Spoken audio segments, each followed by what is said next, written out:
Fala pessoal, trazendo mais um exercício aqui da prova de 2024. Agora a gente vai resolver a terceira questão, né? Questão 3. A gente resolveu no vídeo anterior a questão 2, que era de cálculo de campo elétrico envolvendo segmentos descarregados, né? Aqui vai ser o caso de uma esfera. Considera a configuração da figura 3, que apresenta uma simetria esférica, né? Então, como se eu tivesse bolas ou cascas de bola, ocas ou não, né? Mas esferas. E aí eu estou compondo elas de maneira radial. Na região R menor do que R1, ou seja, onde está destacado aqui em cinza, a permissividade é ε0, ou seja, como se estivesse preenchido pelo A. E existe uma densidade volumétrica de cargas dada por Q igual a Q0 em função do raio genérico R dividido por R1, ou seja, não é uma densidade constante, é uma densidade volumétrica. Entre R1 e R2, a gente não tem cargas, mas a gente tem uma permissividade elétrica de 2 vezes o ε0. No R igual a R2, existe uma densidade superficial de cargas negativa, que vale menos que 0, R1 ao cubo, sobre 4, R2 ao quadrado. E depois do R2, como está aqui no desenho, para cima disso, ele inclusive fala, né? A permissividade é ε0 e não há cargas. Então é como se eu voltasse para o ar.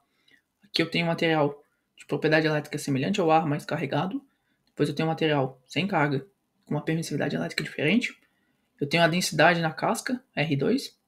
E depois é como se eu estivesse no espaço, né? No vácuo, no ar, sem carga, ou sem considerações de cargas, e a permissividade elétrica ε0. Questão 3A. Calcule a carga total Q na região R igual a menor do que R1. Para resolver esse problema aqui, a gente resolveu 3A, né? Eu basicamente tenho que calcular a carga total.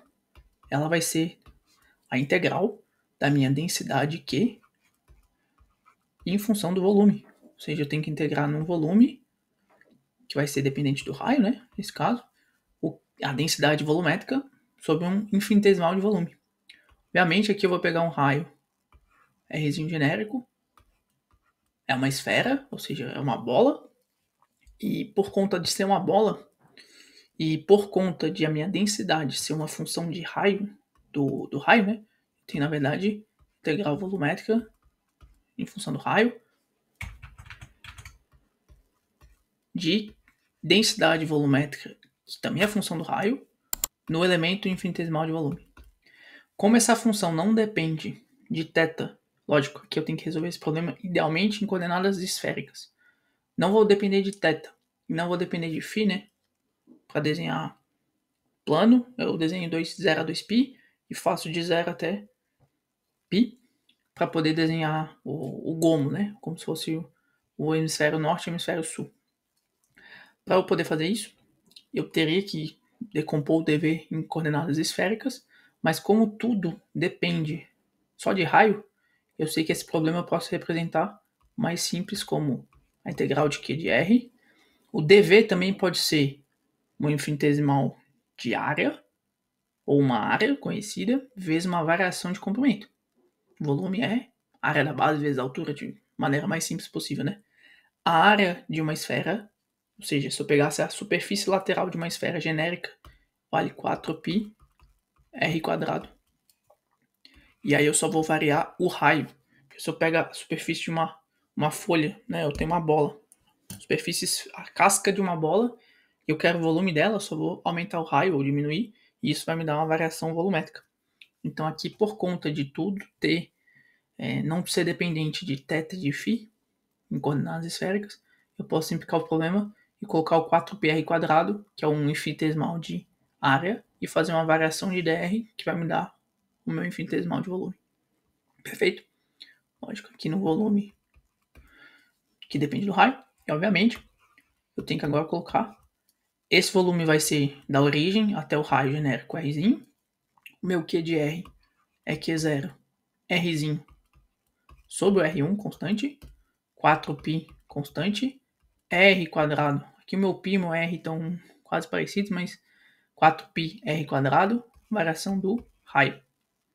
Eu vou tirar tudo que não é variável da integral, Q0, 4π, dividido por R1, integral de 0 até o Rzinho, de R quadrado do infinitesimal de área, vezes o R da densidade volumétrica, R ao cubo dr, integral polinomial, isso vai me dar R na quarta dividido por 4, de 0 até R vai ficar só o Rzinho na quarta dividido por 4. O 4 simplifica e basicamente eu tenho Q0π Rzinho na quarta dividido por R1, certo? Aqui eu tenho como comento a resolução. Eu não estou entendendo porque aqui ele fez a integral até R1, mas não faz sentido porque ele quer calcular a carga total na região menor do que R1, né? Então, lógico, se eu aplicar em R1 eu tenho a carga total, isso vai servir depois para outros exercícios, mas a princípio a solução é genérica em função do raio. E aí existe uma carga total quando eu pegar todo o elemento que está carregado. Mas a princípio, essa é a solução para esse problema do item 3A.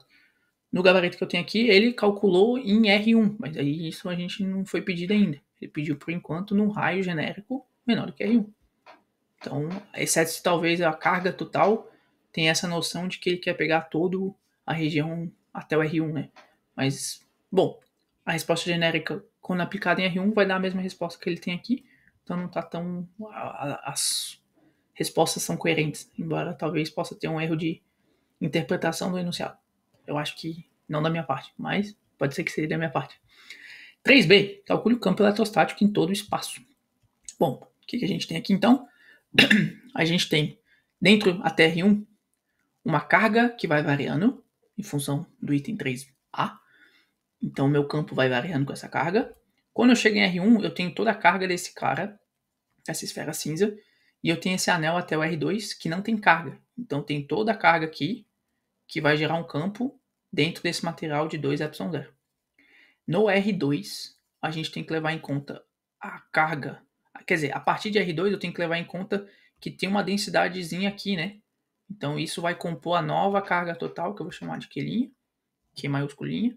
E aí eu vou avaliar a partir de R2 a carga total original lá da esfera cinza, mais a carga que existe na folha, né? Na calota esférica do R2. Perfeito? Então, resolvendo o problema antes de chegar em R1. Bom, a gente vai usar a lei de Gauss numa superfície gaussiana esférica, ou seja, a integral da densidade da DDS, densidade elétrica, ou vale a minha carga total, que a gente já sabe qual é a carga total dentro de R1. Calculamos no item anterior. Então, eu já vou colocar ela aqui, que é 0, R0π, Rzinho na quarta, dividido por R1, certo? Eu vou desenhar uma calota esférica como superfície gaussiana. O ds aponta radialmente, o campo também vai apontar radialmente por conta da difusão da carga elétrica, né? Eu tenho uma carga pontual, ela faz um campo radial. Se o campo é radial e o meu ds é de novo 4πr² apontando no dr, ele está apontando na direção radial. Então os dois vetores, no caso o r está aqui, o ds também é nessa direção, e o meu D também é nessa direção. O meu D e o meu E, né? No final das contas. Então eles são colineares, eles estão na mesma direção. A minha integral fica muito mais simples. Né? Eu basicamente tenho epsilon E, epsilon 0 porque eu estou dentro do material que tem permissividade elétrica epsilon 0, vezes E, vezes a superfície dessa gaussiana, a superfície lateral dessa gaussiana, que eu comentei ali em cima, 4π, r², R genérico, ele me dá o valor de uma superfície lateral de uma esfera. 4πr², que está de acordo com a resolução, vai me dar Q0 π R na 4 sobre R1. Rzinho genérico sobre R1. Π vai cancelar com π, nesse caso. Epsilon 0 vai passar, o Rzinho também e o 4 também. Meu E, então, vai ficar Q0. O R na quarta vai simplificar com R ao quadrado, vai ficar só R ao quadrado, genérico. Dividido por 4 ε0, R1. Porque a minha densidade não é constante, por isso que o π sumiu. Então eu tenho Q0, R quadrado, 4ε0, R1. Lógico, esse campo, se eu for desenhar o vetor, ele está na direção radial. Mas o módulo dele é Q0, Rzinho quadrado, dividido por 4ε0, R1.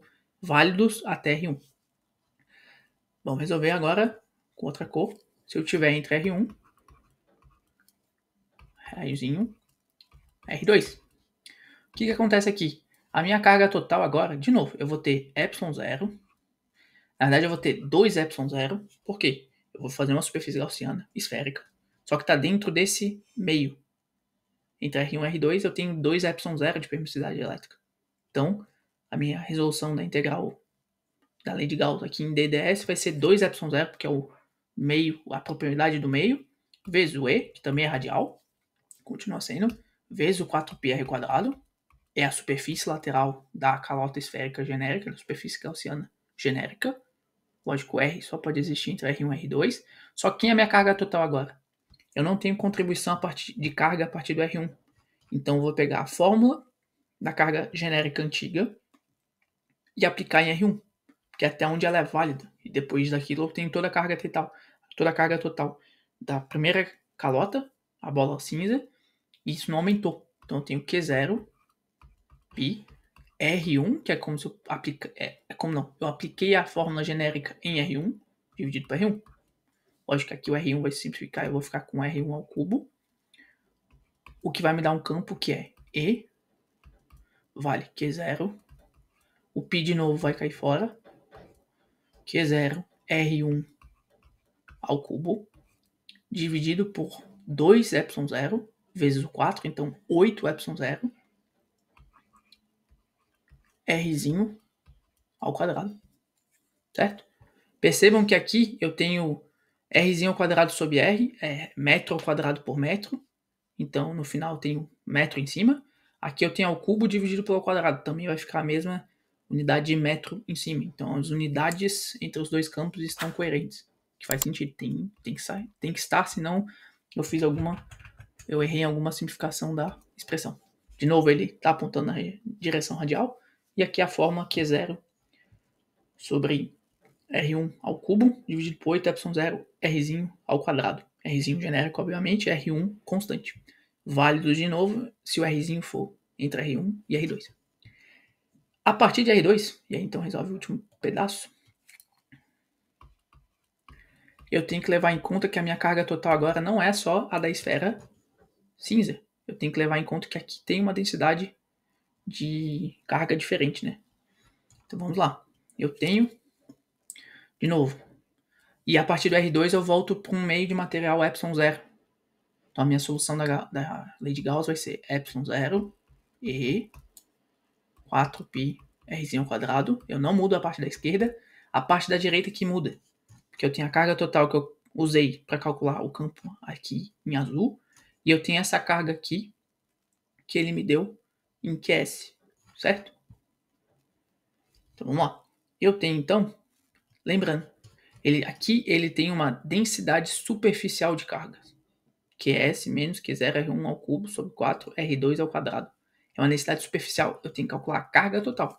Primeiro, vou pegar a carga total antiga, Q0, π R1 ao cubo, na simplificação, né? Porque ficou R1 na quarta dividido por R1. E eu tenho que somar a outra carga.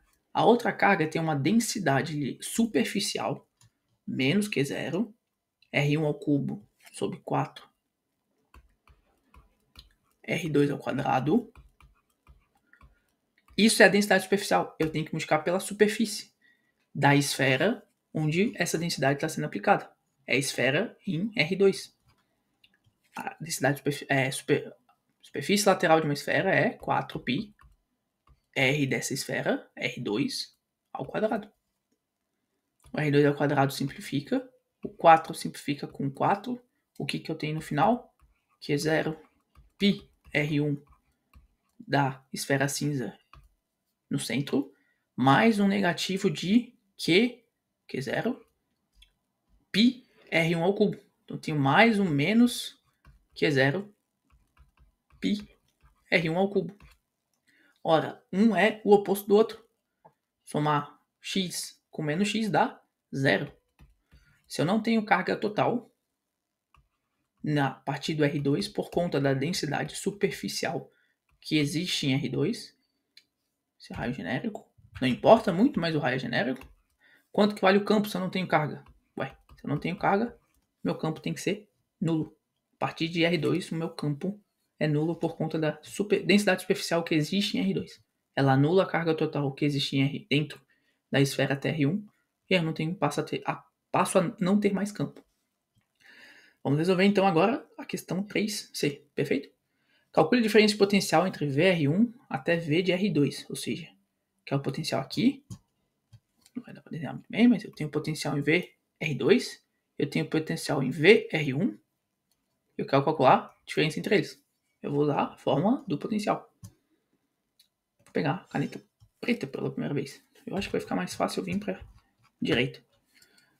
Eu tenho 3C. Fórmula do potencial é entre dois pontos, ele quer V de R1 menos o V de R2. Certo? Eu tenho que usar menos, porque é da fórmula, a integral de limite inferior, ou seja, o R2, até o superior, do campo entre esses dois, vezes um DL, certo? E DL assim projetado. Perfeito. Primeira coisa que eu vou simplificar. V de R1 menos V de R2. O sinal negativo da fórmula da diferença de potencial, eu posso inverter os limites de integração e eu mantenho a igualdade. Então, eu vou integrar, na verdade, R1 até R2, sem o negativo agora, vai simplificar para a gente. Qual é o campo que existe entre R1 e R2? Tem que integrar o campo que existe naquele meio. Bom, o campo entre R1 e R2, a gente descobriu que é Q0, R1 ao cubo, dividido por 8ε0, Rzinho genérico ao quadrado. Então, é Q0, R1 ao cubo, dividido por 8ε0, Rzinho genérico ao quadrado. Eu tenho que integrar dentro de um DL, né? Ou seja, preciso ter um infinitesimal de comprimento entre esses dois pontos. Qual é o infinitesimal de comprimento que faz o maior sentido aqui? O meu DL ser um DR, porque eu vou integrar entre dois raios. O melhor comprimento DL, infinitesimal de comprimento que eu posso escolher, é o próprio infinitesimal radial. Então, se meu DL for igual a DR, é melhor ainda, porque o campo é radial. Então, a projeção radial no vetor radial é o mesmo valor original do vetor. Por isso que eu mantive o campo E igual como a gente calculou no exercício anterior. A diferença é que aqui o meu DL agora vai ser um DR. O que facilita até resolver o problema. Q0, R1. Por quê? Eu estou numa variável de integração que eu conheço os limites. Por isso que, na verdade, eu coloquei R1 e R2 aqui, já sabendo disso, né? Porque o DL já ia ser radial, senão eu ia ter que fazer, na verdade, entre L1 até L2 ou L2 até L1. Depende de qual sentido a gente estava integrando. Mas, quando esse problema aqui tem uma simetria esférica, é mais fácil fazer tudo em relação ao raio.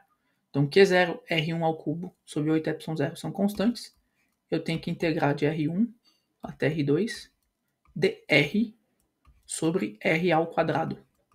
Isso é uma integral polinomial do tipo que a gente tem uma potência negativa. Então, vai me dar R na menos 1 dividido por menos 1. Eu passo menos 1, R na menos 2, vai me dar essa integral. Certo? Isso mesmo. Então, eu agora tenho que aplicar nos limites R1 até R2. Q0. Não vou conseguir simplificar toda a expressão porque vai ter o R2 aparecendo, mas fica 8ε0. Aqui eu vou começar a chamar de ΔV, mas o ΔV é V de R1 menos o V de R2. V em R1 menos o V em R2. Aqui eu tenho que aplicar em menos 1 sobre R2 mais 1 sobre R1. Certo? Menos 1 por conta da fórmula integral aplicada em R2. Aí eu menos por conta da integral definida, mais de 1R1 sobre 1 sobre R1. Então tem essa diferença aqui. Então no final é como se eu tivesse 1 sobre R1 menos 1 sobre R2, né? E eu vou ver se isso faz sentido. Então 1 sobre R1 menos 1 sobre R2. O R1 é menor do que o R2, certo?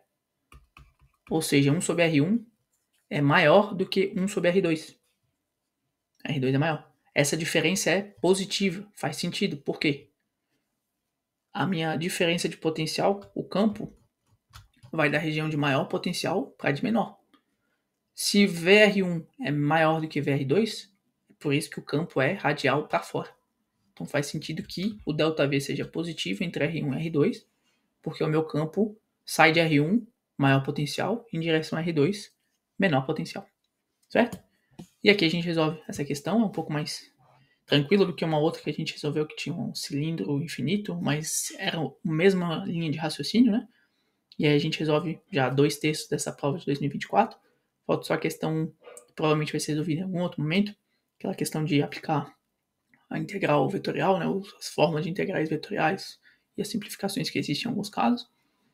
Se você achou que fez sentido a resolução e você gostou, considere deixar um like nesse vídeo para que o YouTube entenda que faz sentido mostrar para outras pessoas.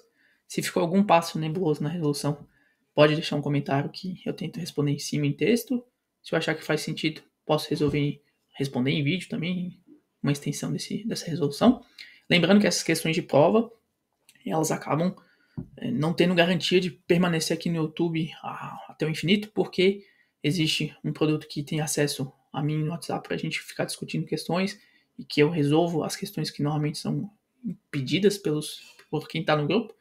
E aí, para dar preferência e favorecer um pouco essas pessoas que dedicaram pelo menos tempo para me perguntar e dinheiro para acabar adquirindo o produto, eu faço com que exista algum benefício para ela. E pode ser, no caso, muito certamente, níveis de resoluções que não vão ficar abertas para todo mundo, porque senão não teria benefício para elas terem comprado o produto no primeiro momento, né?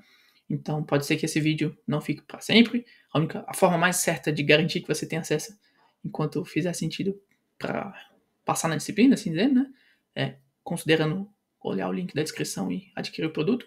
Mas se não, enquanto ele estiver disponível, você pode ficar olhando ele e repetindo em loop a reprodução do vídeo, mas não é garantido, né? Questões do livro, que são exercícios do livro com resposta, eu deixo aqui elas abertas. Questões de prova, a gente está refletindo qual a melhor forma de fazer para respeitar quem acabou adquirindo o produto, né? Mas esses eram os recados paroquiais, e aí a gente se encontra no próximo exercício.